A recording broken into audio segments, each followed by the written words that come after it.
É com muito prazer que nós continuamos nosso estudo nas cartas do apóstolo Paulo. Estamos hoje querendo abordar 1 Coríntios. 1 Coríntios é uma carta que, podemos dizer, é uma janela para nós vermos como que era a igreja na cidade de Corinto, lá no primeiro século. Enquanto 2 Coríntios é muito mais uma janela para o próprio coração do apóstolo Paulo. Quando você pensa, portanto, em 1 Coríntios, pensa na igreja.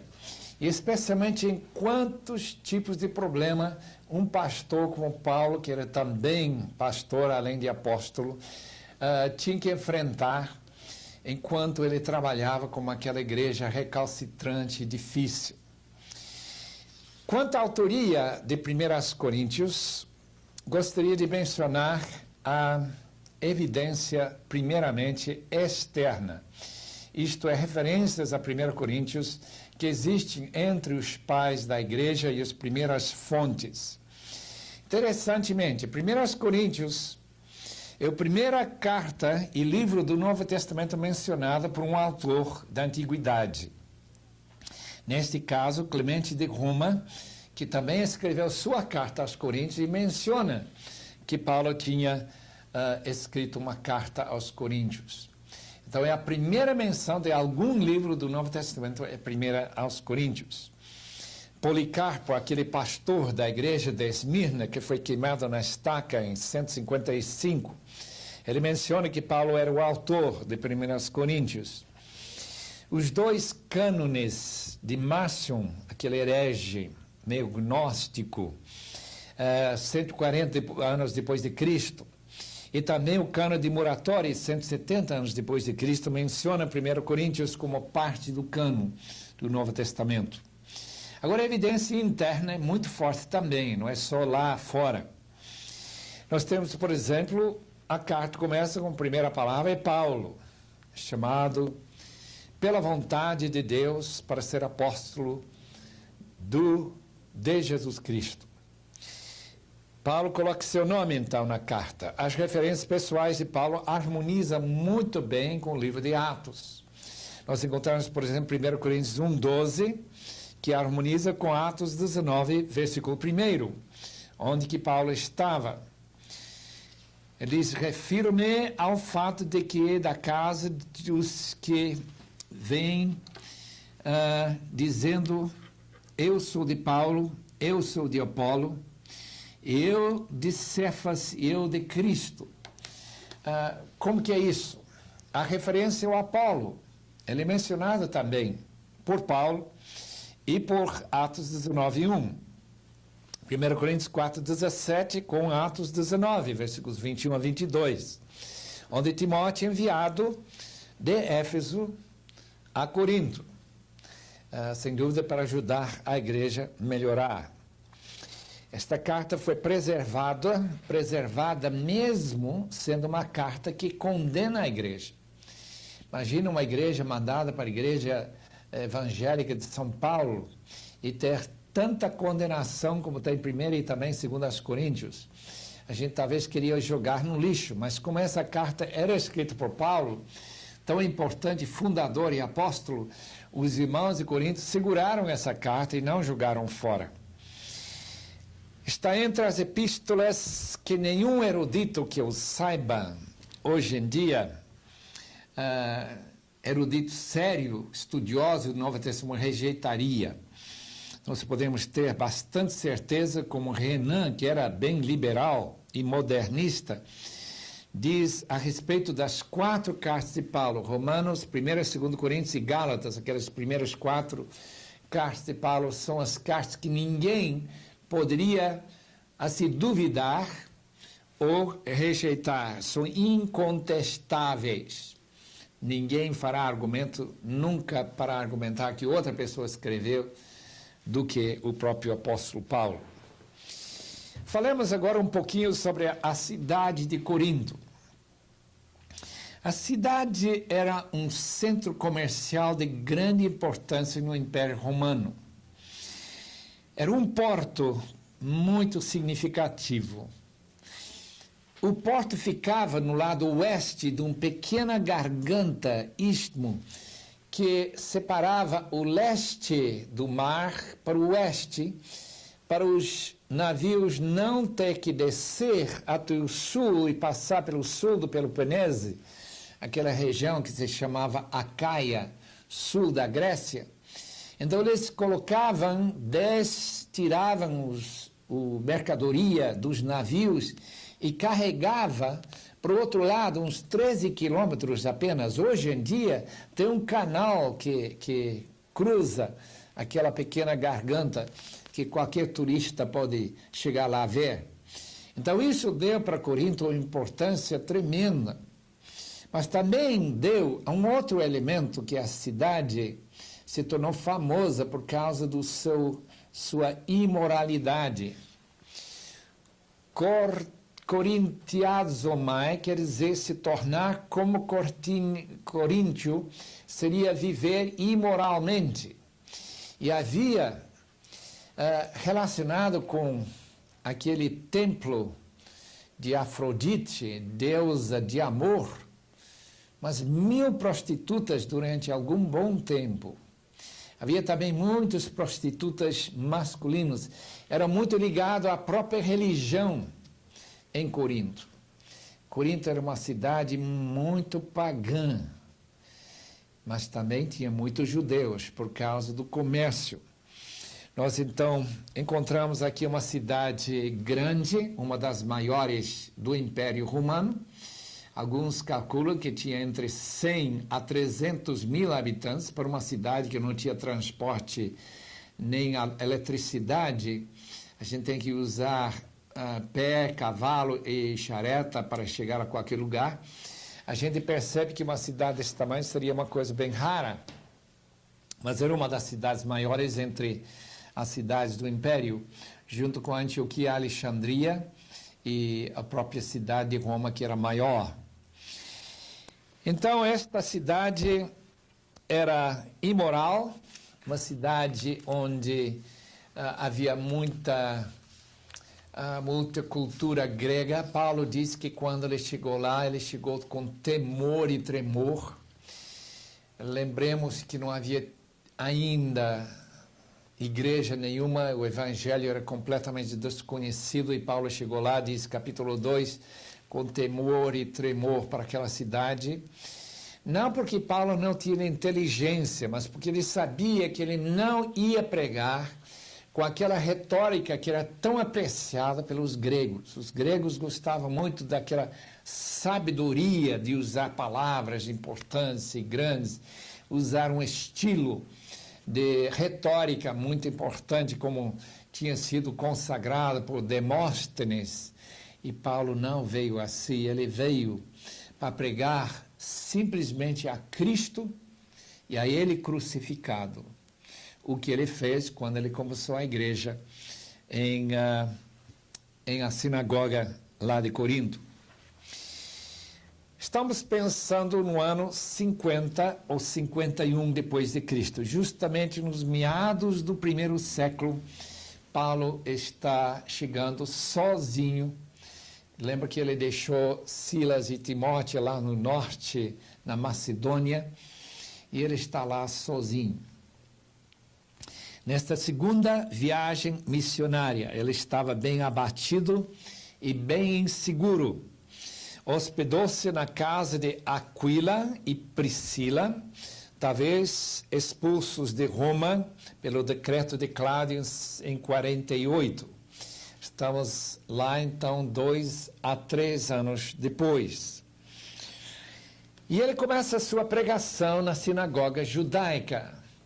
E como aconteceu em outras ocasiões anteriores e como vai acontecer depois, pregar na sinagoga significa que haverá alguns judeus que vão se levantar contra Paulo e outros que vão aceitar o evangelho.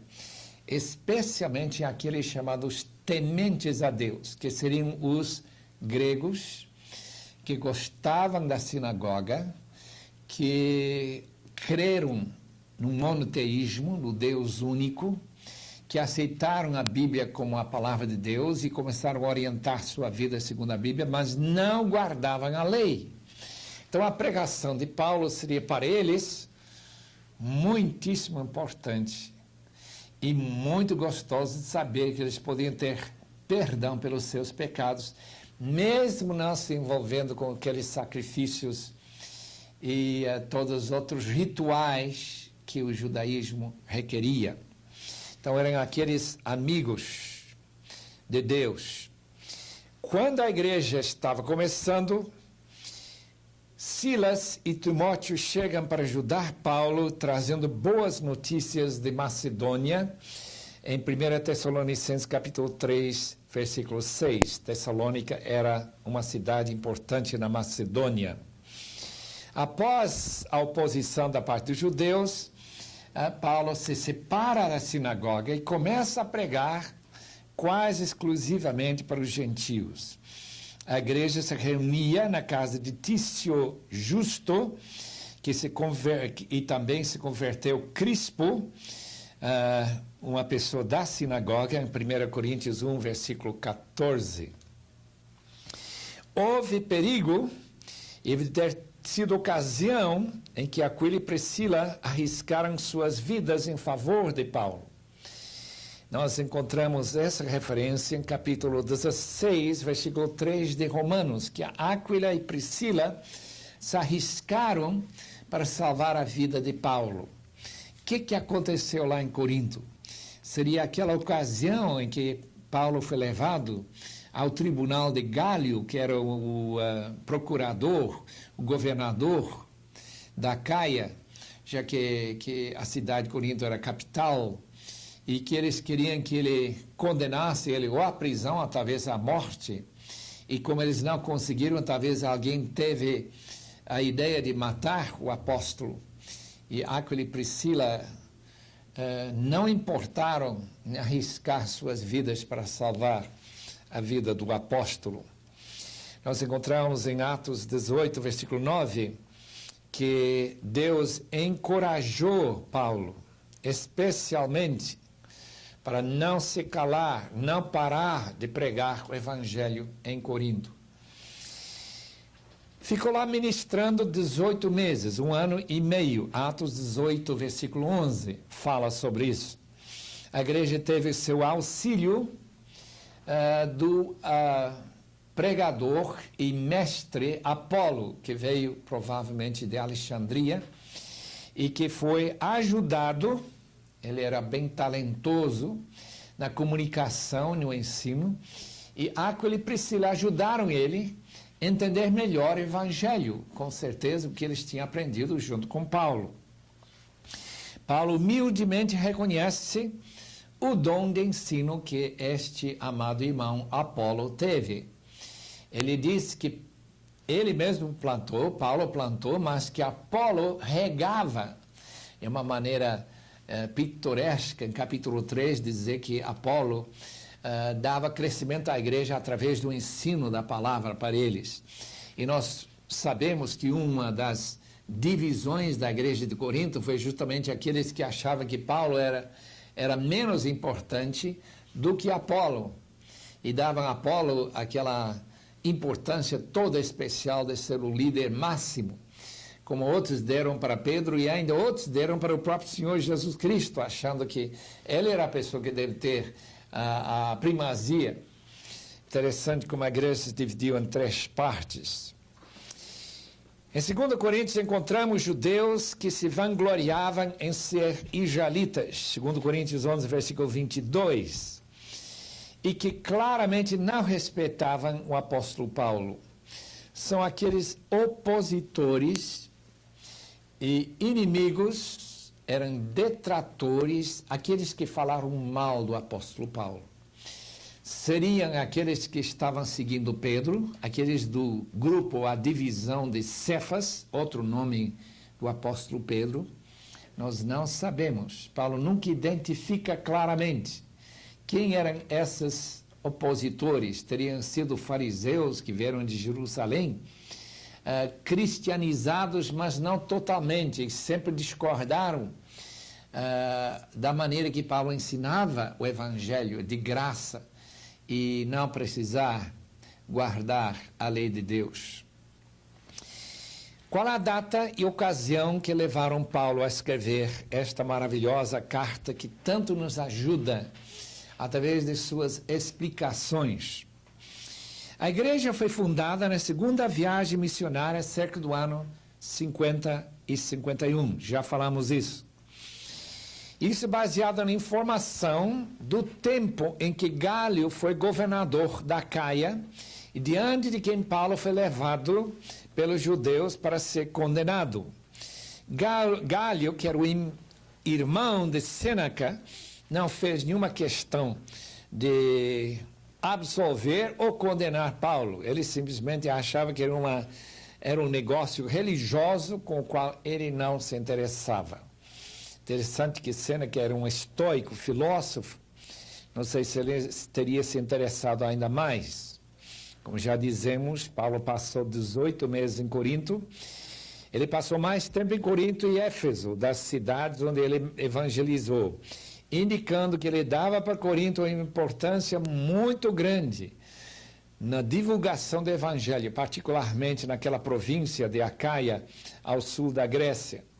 Na terceira viagem missionária, Paulo fez Éfeso o seu quartel-geral e cerca de 3 anos, ele ficou lá, 2 anos e meio a 3 anos, ele passou em Éfeso, aqueles anos 53 a 56. Pode ter escrito 1 Coríntios, então, quando ele esteve em Éfeso. Aliás, temos quase certeza que ele escreveu durante aquele período. Mas quando ele escreve esta carta, nós encontramos em capítulo 5, versículo 9, que ele já tinha escrito uma carta aos Coríntios. Ele chama desta carta, nós chamamos dessa carta a carta prévia.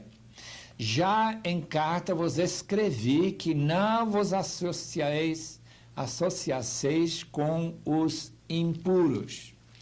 Paulo já tinha escrito esta advertência de não ficar associando-se com pessoas dentro da igreja que não tinham se separado da fornicação e de outros pecados assim, que daria mau testemunho e que seria uma indicação que a pessoa não era nem cristão. Ele então tinha escrito essa carta chamada prévia. Esta carta foi escrita depois dessa, obviamente. Portanto, podemos chegar à conclusão que 1 Coríntios não é 1 Coríntios. Ainda que a primeira aos Coríntios de nossa Bíblia, que Paulo já tinha escrito uma outra carta. Depois de escrever 1 Coríntios, que não deu o efeito total que Paulo esperava, ele fez uma viagem até Corinto. Ele diz, segundo as Coríntios, que ele estava chegando lá pela terceira vez, e nós só conhecemos uma viagem que ele tinha ido lá pelo livro de Atos. Então deve ter sido uma viagem muito rápida que Lucas não conta em Atos. Por que ele foi para lá? Por causa dos problemas na igreja. Problemas talvez das divisões, outros problemas que tinham surgido. E Paulo não passou bem lá em Corinto. Me parece que alguém se levantou e desafiou a autoridade do apóstolo. O irmão, que em 2 Coríntios, Paulo diz que a igreja deveria perdoar, porque aparentemente ele era, de fato, convertido e que ele se arrependeu depois. De qualquer forma, Paulo ficou muito chateado, teve problemas seríssimos então com a igreja, e deve ter falado que ele não voltaria a visitar a igreja mais até eles melhorarem. Para isso acontecer, ele escreveu a sua carta severa ou triste, mencionado 2 vezes em 2 Coríntios. Uma carta que ele escreveu com muitas lágrimas, em que ele desafiou a igreja para disciplinar aquele irmão e talvez outras mudanças que a igreja precisaria fazer. E assim nós sabemos que tem mais uma terceira carta, que não é nem 2 Coríntios, nem 1 Coríntios, é a chamada carta severa. E finalmente, antes de Paulo chegar em Corinto, ele escreve sua segunda carta aos Coríntios, que está em nosso cânon. nós temos então 2 das 4 cartas que Paulo escreveu para Corinto. Nessa visita que ele fez rapidinho, e não era difícil pegar um navio que saía de Éfeso, que era porto importante, chegar até Corinto, que era outro porto importante, deve ter navios indo para lá quase todos os dias. Paulo fez essa viagem rápida e voltou para Éfeso para escrever essa carta severa. Mas pela graça de Deus foram preservadas as 2 cartas inspiradas, que é 1 Coríntios e 2 Coríntios.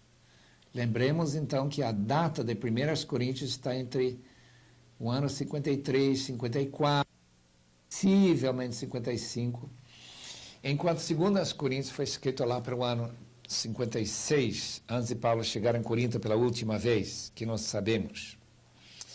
Qual é o propósito desta carta? Primeiro, para corrigir as práticas errôneas e pecaminosas na igreja de Corinto e levar a igreja a viver mais santa e mais piamente. Capítulos 1 até 14. Segundo lugar, para corrigir ideias erradas sobre a ressurreição. Nós encontramos essa resposta que Paulo dá aos erros sobre a ressurreição, capítulo 15. E em terceiro lugar, para estimular os irmãos a contribuir para os pobres cristãos na Judeia, capítulo 16, onde Paulo chama a sua atenção para eles colocar de lado o dinheiro que eles mandariam junto com Paulo para acudir aqueles irmãos que estavam passando a necessidade na Judeia. Como Corinto era uma cidade mais rica, Paulo esperava que a oferta da igreja de Corinto seria realmente expressiva e boa. Então nós temos isto em capítulo 16. Capítulo 15, a ressurreição, capítulos 1 a 14, os problemas da igreja. Vejamos agora então um esboço rapidinho, antes de nós entrarmos nas peculiaridades desta carta. Primeiramente, saudação e apresentação do tema de versículos 1 a 9 do primeiro capítulo. Logo, Paulo entra no problema das divisões, versículos 10 do capítulo 1 até 4, 21. Os problemas que Paulo estava vendo na igreja de Corinto, especialmente as divisões. Terceira sessão, começando capítulo 5, 1 a 13, o problema de imoralidade do indivíduo que estava vivendo sexualmente com sua madrasta. E Paulo declara que isto era uma imoralidade que nem os gentios aceitariam, os pagãos.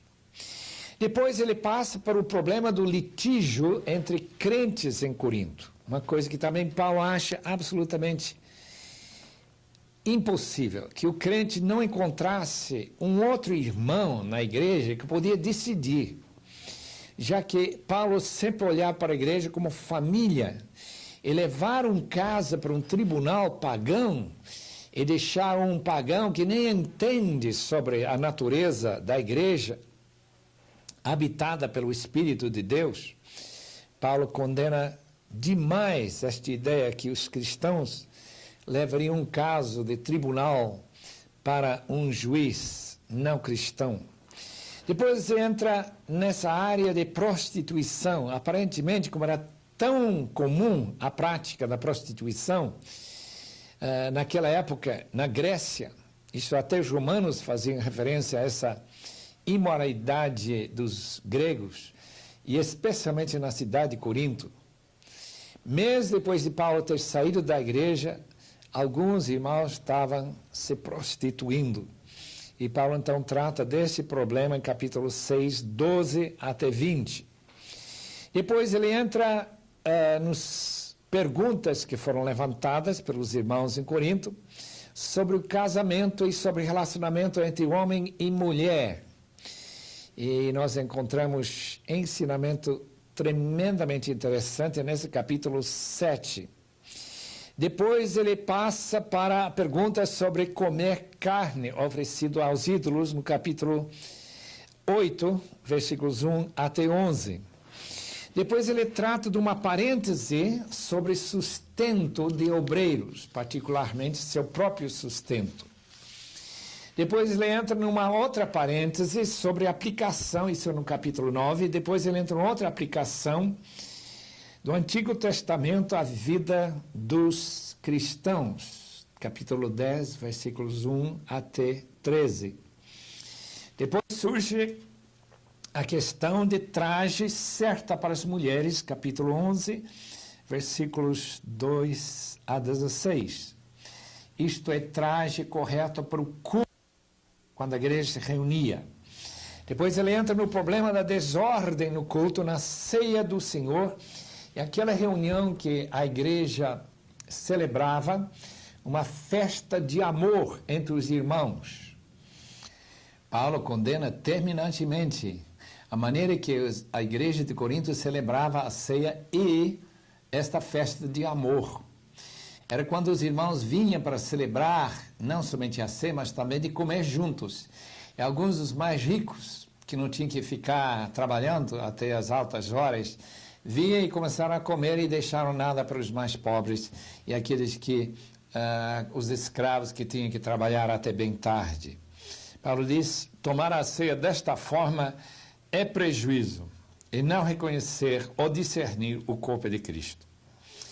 Depois nós entramos na questão dos dons espirituais, aquele famoso texto do capítulo 12 até 14, em que Paulo trata dos dons, 9 dons em geral, e depois, especialmente no capítulo 14, dons de línguas e profecia. E no meio dos 2 capítulos ele insere aquele famoso texto sobre o amor. O importante é amar. Os dons são menos importantes do que o amor na igreja. Depois ele trata dessa questão, capítulo 15, da ressurreição, versículos 1 até 58, e finalmente a recomendação final, inclusive sobre a oferta para os pobres que já mencionamos. O que nós queremos agora é gastar o resto do nosso tempo falando sobre alguns pontos interessantíssimos nesta carta aos Coríntios. Tem peculiaridades, tem coisas bem interessantes e até complicadas para entender, mas vamos tentar e pelo menos os queridos alunos podem discutir depois, procurar na palavra e outros livros, comentários, que agora temos em abundância, mais informação sobre os assuntos.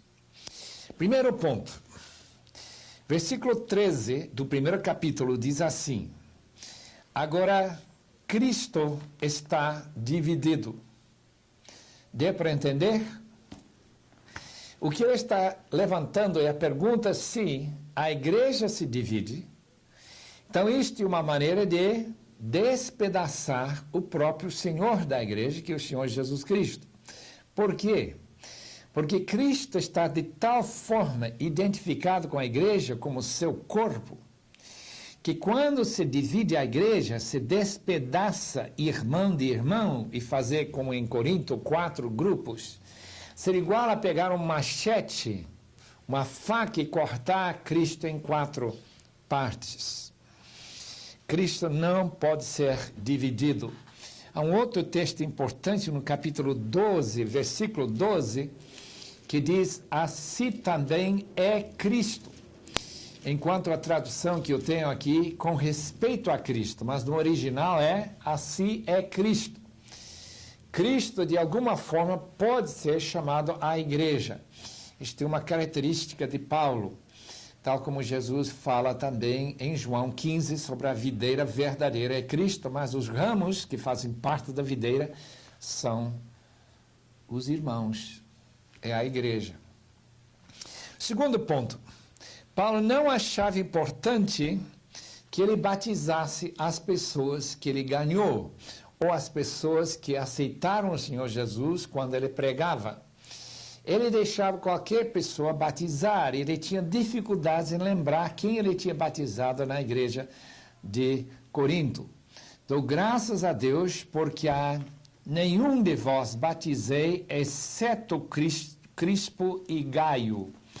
Por que ele estava tão feliz que não tinha batizado outros? Porque isso daria um certo apoio àquele grupo que queria exaltar Paulo acima dos outros irmãos Apolo e Pedro. E Paulo não gostava disso, condena isto mesmo. Terceiro ponto. Carnalidade pode ser demonstrada por crentes que têm todos os carismas. Quando nós lemos no primeiro capítulo, versículo 7, não vos falta nenhum dom, nenhum carisma no grego. Mas descobrimos no capítulo 3 que eles ainda são crianças e carnais. Eu, porém, irmãos, não vos pode falar como a espirituais, e sim como a carnais, como a crianças em Cristo. Deve ser uma surpresa muito grande saber que uma igreja pode ser dotada de todos os dons, enriquecido nos dons, e poder ser uma igreja dividida e carnal ao mesmo tempo, e ser ainda crianças imaturas em Cristo. Isso deve nos chamar muita atenção, que a procura dos dons não deve nós não devemos achar tão importante que nós não procuramos também maturidade e crescimento no conhecimento da palavra de Deus. Número 4. O dia de juízo testará a qualidade das obras dos cristãos, como fogo testa materiais de construção. Deixe-me chamar sua atenção a este tão conhecido texto que fala sobre Paulo ser arquiteto e, ao mesmo tempo, que ele é um construtor, como todos os líderes da igreja de Corinto também são construtores. Segundo a graça de Deus, eu estou lendo 3:10 de 1 Coríntios, que me foi dada, lancei o fundamento como prudente construtor, e outro edifica sobre ele, porém cada um veja como edifica, porque ninguém pode lançar outro fundamento além do que foi posto, qual é Jesus Cristo. Contudo, se o que alguém edifica sobre o fundamento, ouro, prata, pedras preciosas, madeira, e feno e palha, manifesta se tornará a obra de cada um, pois o dia a demonstrará. Aquele dia, em versículo 13, é o dia do Senhor, o dia de juízo. E será um dia em que estará sendo revelado pelo fogo, a qual seja a obra de cada um, o próprio fogo o provará. Isto é, a maneira e a motivação que nós edificamos as vidas dos cristãos que estão procurando em nós aquela liderança pastoral, aquela liderança desse professor da escola bíblica dominical, ou criança em casa que procura dos seus pais essa liderança. A maneira em que nós lideramos vai ser testada por uma espécie de fogo. E aquilo que não teve motivação certa de humildade, amor ao Senhor, vai ser destruído naquele fogo. Paulo admite que a pessoa pode se salvar, mas a sua obra vai ser negativa, vai ser um grande zero e não ganhar nenhum galardão pelo esforço que ele gastou, por foi mal gasto, em criar uma casa de feno e de palha e não de pedras preciosas e não de ouro e de prata. Número 5. Paulo diz em 1 Coríntios que a igreja é o santuário de Deus. Nós encontramos isso também em capítulo 3, versículo 16. Não sabeis que sois santuário de Deus e que o Espírito de Deus habita em vós. Note bem que Paulo não diz que cada um de nós somos santuários. Paulo não usa a palavra templo nem santuário no plural, porque ele sabia que Deus só permitiria um templo. Isso quer dizer, lá no Antigo Testamento, em Deuteronômio capítulo 12, que os israelitas foram proibidos de criar muitos templos. Que isso seria um sinal que haveria muitos deuses, e como Deus é único, só pode haver um templo. E agora, Paulo usa esta ilustração para dizer que a igreja de Corinto é o templo, o santuário do Espírito. E tal como no Antigo Testamento, essa glória do Shekinah, da presença de Deus, entrou no templo e no tabernáculo, assim também entra na própria igreja. Mas se a igreja se divide, se a igreja está com atritos, ou como diz o versículo 16 e 17, se alguém destruir essa unidade, esse templo, assim quebrando as paredes de união, então essa pessoa vai ser destruída por Deus. Tem uma espécie de condenação muito forte sobre a pessoa que cria divisões no santuário de Deus, no templo de Deus. Sexto ponto que gostaríamos de conversar é sobre disciplina na igreja. Quantas vezes têm aparecido perguntas relativas àquele homem que foi entregue a Satanás? O texto diz aqui que Paulo manda que a igreja de Corinto, reconhecendo que aquele indivíduo estava pecando tão seriamente, sexualmente com sua madrasta, diz que eu entreguei a Satanás, ou melhor, entregue a Satanás para a destruição da sua carne, isto é, para ele morrer, a fim de que o espírito seja salvo no dia do Senhor. Interessante que no dia do Senhor deve-se salvar o espírito. Agora, os estudiosos não sabem que espírito Paulo tem em mente. Alguns acham que o espírito que seria salvo seria do pecador. E que enquanto eles pegam uma doença como câncer ou como AIDS hoje, e ele vem morrer, mas ao mesmo tempo ele se arrependa e seu espírito se salva no dia de Cristo. Outros estudiosos pensam o contrário, pensam que não é o espírito do indivíduo que vai ser salvo, é o espírito da própria igreja. Os irmãos lendo o capítulo 1 de Filipenses, versículo 27, vê que a igreja deve estar unida em um só espírito. E que o espírito da igreja, que dá vida à igreja, não pode ser retirada. Nós lembramos que as cartas às igrejas da Ásia, no Apocalipse, também falam da importância da igreja ouvir o espírito da igreja, que fala para a igreja. Então, essa disciplina é para retirar o levedo, o fermento, que contamina toda a igreja. Paulo não admitia que uma igreja pudesse segurar no seu meio um irmão pecando desta forma, nesta imoralidade.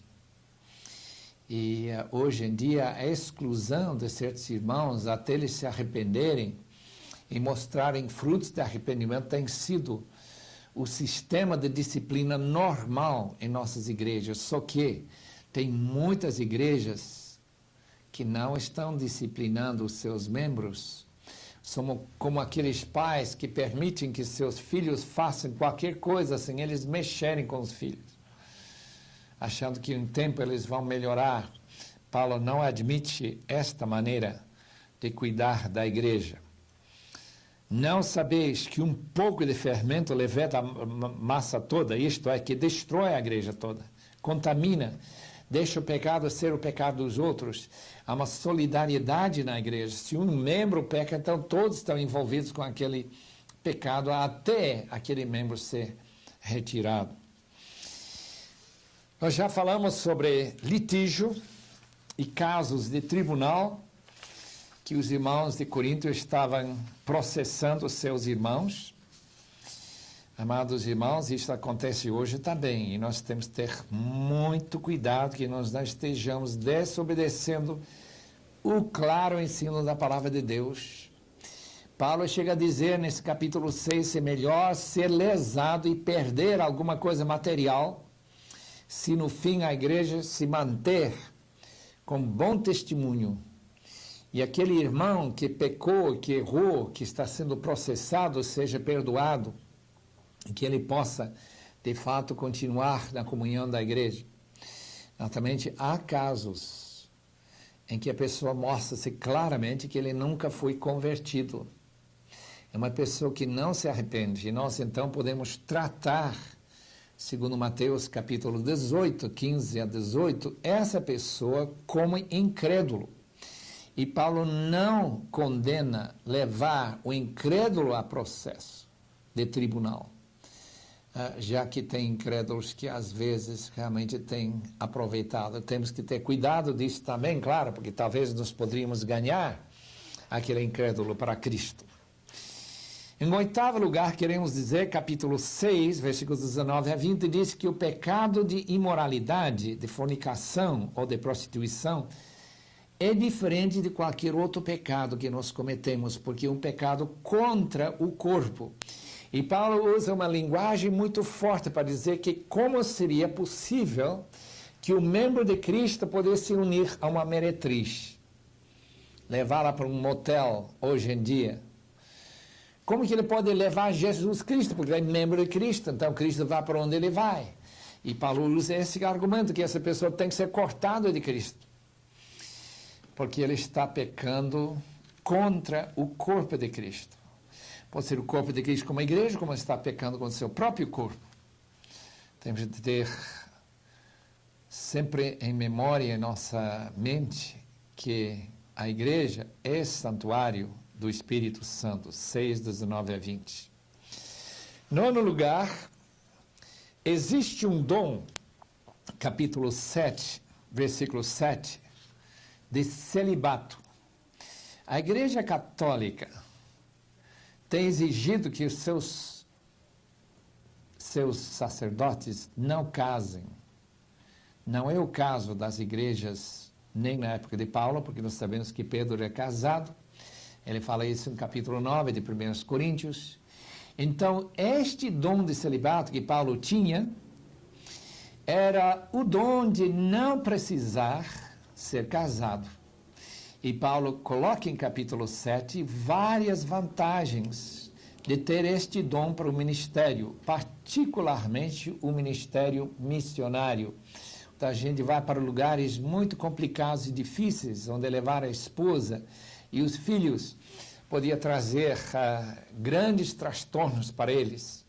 O caso, por exemplo, David Livingstone, aquele missionário que explorou e descobriu tanta coisa na África, na intenção de levar missionários para o centro da África negra. Ele deixou sua esposa anos a fio, e os filhos também. E talvez teria sido melhor se ele tivesse tido o dom de celibato. Mas não é exigido de nenhum pastor, nenhum líder, nem de missionário, segundo a própria palavra. É dom. E como todos não têm o mesmo dom, Paulo fala claramente aqui que o casamento é nobre, é boa coisa, e que os cristãos não devem ser condenados por isso. Número 10.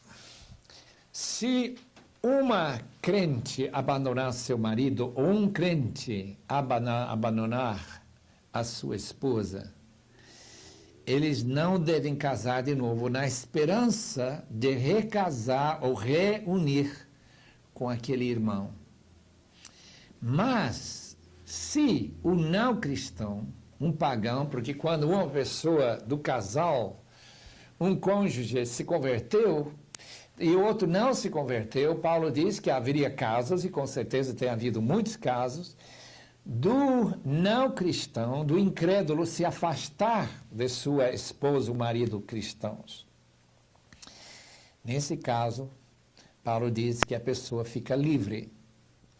E muitos entendem, eu não sei se nós podemos ter certeza, eu acho que não podemos, mas ele fica livre para casar de novo se for abandonado. Paulo não recomenda o abandono de forma alguma, ele não recomenda o recasamento, ele simplesmente diz que se nesse caso, como nós encontramos a exceção de Jesus relativa ao adultério, ele fala sobre a exceção paulina, aqui em capítulo 7 de 1 Coríntios. Ele também disse uma coisa aqui muito interessante sobre os filhos dos crentes, versículos 14 e 15, a possibilidade dos filhos serem santos. E é uma das bases, versículo 14, que se não ter nenhum pai crente, os filhos são impuros. Mas se tiver um pai só, ou uma mãe crente, no caso de Timóteo, por exemplo, ele já seria puro. Mas Paulo não explica exatamente o que significa puro. Algumas igrejas têm batizado crianças baseado nesse versículo 14. Vamos então agora para capítulo 9. Porque nós encontramos nesse capítulo que o obreiro cristão que gasta seu tempo e energia no ministério da palavra, este indivíduo tem direito a sustento. Paulo diz também em 1 Timóteo 5, 17 e 18 que ele tem direito de sustento se ele ensinar bem. Então nós temos este texto muito importante, ainda que Paulo não diz que é necessário que ele receba. Paulo mesmo não aceitava dos coríntios porque ele não queria que a igreja de Corinto pense que Paulo estava interessado em ganhar dinheiro na base de seu ministério. Nós temos que ter muito cuidado em relação ao dinheiro. E Paulo com certeza mostra que ele não estava nem um pouco interessado em ficar rico através de seu dom de pregar ou levar pessoas a Cristo. Paulo diz outra coisa interessante, capítulo 9, que ele se adapta a qualquer cultura. Que entre os judeus, Paulo podia viver como judeu. Ou entre os gentios, ele podia comer carne de porco sem problema nenhum. Mostrando sua emancipação. E ele naturalmente está recomendando para todos nós que nessas áreas onde não há importância cerimonial de comer ou não comer carne oferecida aos porcos, nós podemos adaptar a nossa cultura. A cultura missionária, quando o missionário saindo do Brasil vai para outro lugar, onde as pessoas vivem e comem coisas completamente diferentes, ele está livre para se adaptar, como Paulo se adaptava. Paulo diz outra coisa, em capítulo 9, versículo 27, que ele esmura o seu corpo e reduz-o à escravidão para não ser desqualificado. Uma recomendação a todos os líderes da igreja, que eles têm que disciplinar o seu corpo para não cair na desgraça de cair no pecado e ser desqualificado e não poder servir mais ao Senhor. Há uma coisa muito interessante no capítulo 10, versículo 13. Ele diz que qualquer tentação que pode nos assediar, Deus sempre nos dá uma porta de escape. É muito bom saber disso, porque se alguém entre nossos estudiosos aqui da palavra está enfrentando alguma tentação, pode ser sexual, pode ser financeira, qualquer tipo de tentação, se procurar na oração vai encontrar que tem uma porta de escape. 10, 13. Outro ensinamento interessante em 10, versículo 20, que atrás dos ídolos, ou junto com a idolatria, aparecem os demônios. E que a razão que Deus condena completamente a idolatria é por causa desse envolvimento com os demônios. É bem possível, eu lembro quando eu era criança, por exemplo, que eu tinha um certo horror de ver na parede de alguma pessoa um quadro mostrando assim uma ideia de como Jesus poderia ter aparecido, já que ninguém tem fotografia, não há nenhuma pintura. Mas a gente viu que, como na Igreja Católica e outras partes do mundo tem idolatria, a gente tinha assim um certo receio que talvez isso fosse uma espécie de idolatria. Mas não é bem assim, meu irmão. Idolatria não é ter um quadro que talvez mostre a cabeça de Jesus, alguma coisa assim, na imaginação de um artista moderno. Mas pode ser o caso de envolver adoração. Se isso acontecer, versículo 20 do capítulo 10 de 1 Coríntios deixa muito claro que a pessoa está se envolvendo com os demônios exatamente como se envolve no espiritismo, no centro espírita. E nós temos que ter sempre um receio muito grande de nós envolvermos com qualquer coisa que envolve o mundo inimigo, o mundo satânico e dar-lhe entrada em nossa vida. Número 15. As mulheres no culto devem ter na cabeça autoridade. Assim Paulo escreve em capítulo 11, versículo 10. Autoridade por causa dos anjos. A dificuldade que nós temos é não saber por que ter autoridade, que significa alguma coisa relacionada com cabelos, ou uma mantilha, um véu em cima da cabeça, por causa dos anjos. Mas eu entendo que possivelmente é uma referência à queda dos anjos no capítulo 6 de Gênesis, que se unindo a homens, tiveram relações sexuais com as filhas dos homens e assim levaram o mundo ao desastre. Não é que os anjos sejam sexuais, mas quando eles ocupam um corpo humano, eles podem ter, portanto, esta inclinação sexual e levar ao pecado. Portanto, é um texto que claramente mostra que a mulher não está tentando de forma alguma seduzir a ninguém, muito menos algum anjo, chamado Filho de Deus, lá em Gênesis 6. Ela está com seu coração humildemente voltado para Deus. Quem toma sede do Senhor, esse número 16, sem discernir o corpo de Cristo, come e bebe juízo para si mesmo. Quando eu pastoreava na Escócia, eu encontrava pessoas que não tomavam a ceia, estavam com medo de tomar a ceia, porque eles achavam que estariam tomando juízo para si mesmo, é melhor não tomar, já que eles não estavam sofrendo, achavam eles, dano por não tomar a ceia, eles achavam melhor não tomar e não entrar no risco. Mas o texto está ensinando que discernir o corpo é reconhecer que o corpo de Cristo, que é a igreja, precisa ser sempre unida, que nós não podemos tomar a ceia assim no meio da igreja, na família de Deus, eu tenho um atrito com o irmão. Paulo está simplesmente ensinando o que Jesus ensina, capítulo 5 de Mateus, onde Jesus, no Sermão do Monte, disse: se alguém tem algo com seu irmão, o seu irmão tem algo contra ele, deixa a sua oferta no altar. A gente trazia ofertas também para, naquela ocasião de tomar a ceia do Senhor. Volte e reconcilia-se com seu irmão. Daí volte e ofereça a sua oferta.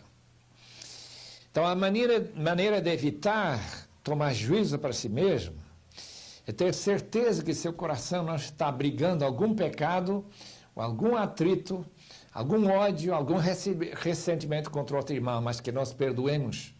Jesus também disse: se nós não perdoarmos, não seríamos perdoados. Número 17. Nós já falamos sobre 2 tipos de carismas. Eu acho que em relação a Romanos. Mas eu vou poder repetir rapidinho. Os dons que nós encontramos no capítulo 12 de 1 Coríntios são dons espirituais na maioria. Estão relacionados com palavra de sabedoria que só vem de fora. Não é que a pessoa é muito inteligente, então tem dom de sabedoria. O dom de conhecimento, quando ele conhece uma coisa que não dá para conhecer se não for revelado.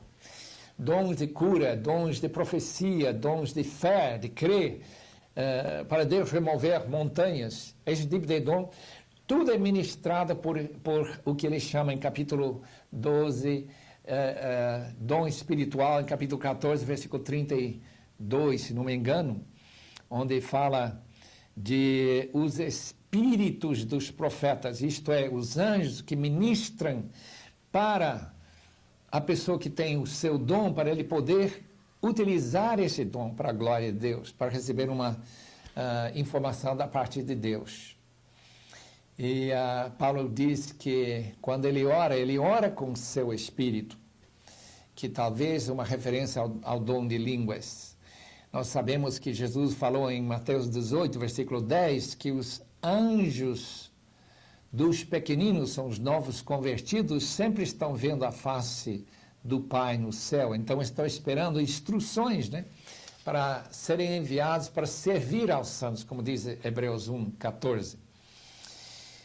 Naturalmente, como já falamos, capítulo 13 de 1 Coríntios claramente ensina que não é possível a gente deixar de amar e também usar os dons com proveito. Não há nenhum proveito até ter o dom de contribuir, dar tudo que a gente tem, falar línguas, profetizar, ter conhecimento, qualquer coisa assim, ter proveito para a pessoa, se a gente não ama.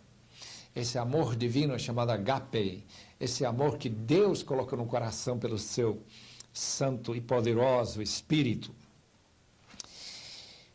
E aí está o valor dos dons. Eles têm que ser sempre usados, exercitados com muito amor.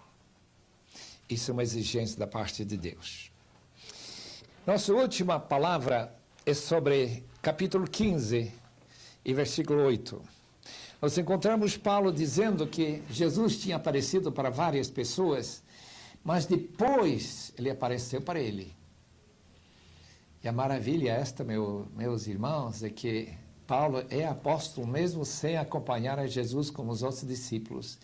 Ele diz em versículo 8 do capítulo 15 que ele apareceu para ele em último lugar, não tem mais apóstolos. Paulo é o último. Então, quando nós encontramos pessoas que se declaram apóstolos, estão usando a palavra de uma forma bem diferente do que Paulo usa. Porque a palavra apóstolo significa uma pessoa que iguala aquele que enviou, uma pessoa que tem procuração. O embaixador, que tem toda a autoridade que o rei tem naquela época, quando não havia telegramas, nem telefone para poder fazer comunicação rápida. O embaixador tinha toda a autoridade daquele que o enviava.